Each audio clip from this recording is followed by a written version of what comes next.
દેસાઈ, મારા એક મિત્રએ મને કીધું કે લેસિક સર્જરી કરાવીએ તો એ ખાલી 10 વર્ષ સુધી જ ચાલી શકે છે, પછી ફરીથી કદાચ કરાવવાની જરૂર પડે અથવા નંબર ફરીથી આવી જાય. આની શું હકીકત છે? તમે માનશો, ધ ફર્સ્ટ ક્વેશ્ચન જે હોય છે બધા દર્દીઓના આ જ હોય છે જી કે મેડમ મને પછીથી નંબર આવી જશે, મારા મિત્ર કે બાજુવાળે કીધું મને 10 વર્ષ જ રહેશે. જી હવે લેસિક જે છે એ term which I use, it is not a magic.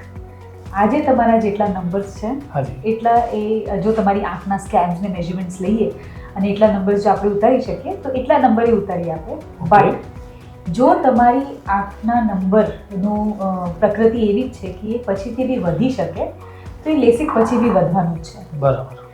Rarely એવું થતું હોય છે કે અમારું મેડિકલ ટર્મ છે રિગ્રેશન, એટલે લેસિક કરવાના અમુક વર્ષો પછી થોડા ઘણા નંબર્સ પાછા આવી શકે છે, but that percentage is very લો, કે એના લીધે એ બીકથી આપણે સ્પેક્ટિકલ ફ્રી વિઝન એન્જોય ના કરીએ, દેટ ઇઝ નોટ ટ્રુ. હવે પ્લસ ફોર દેટ મેટર હવે એટલી સરસ ટેકનોલોજીઝ આવી ગઈ છે, it is evolving, it is an ever evolving science. જે લેસિક 15 વર્ષ પહેલાં થતું હતું ને આજે થાય છે, વાસ્ટ ડિફરન્સ છે. The parameters which we measure now, આપણે જે કોર્નિયાના જે કીકી છે કોર્નિયા જેના ઉપર સર્જરી થાય છે એના એટલા બધા આપણે પેરામીટર્સ મેજર કરીએ છીએ અને એ પ્રમાણે કસ્ટમાઇઝ આપણે પેશન્ટની આંખના સાઇઝ પ્રમાણે અને એના પેરામીટર્સ પ્રમાણે આપણે લેઝર પ્રોસિજર્સ ડિઝાઇન કરી શકીએ છીએ. Results are much better now.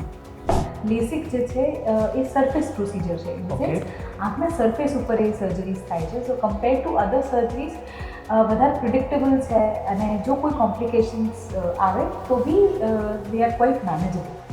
Social મીડિયાની રીલ્સ જોઈને ડેફિનેટલી ના ગભરાવવું જોઈએ, કેમ કે બહુ જ અનવેરીફાઈડ ઇન્ફોર્મેશન સોશિયલ મીડિયા પર આવતું હોય છે. એટલે આ ડરાવની કહાનીઓ નથી, એ તો સાચી વાત છે. નથી, ડેફિનેટલી નથી.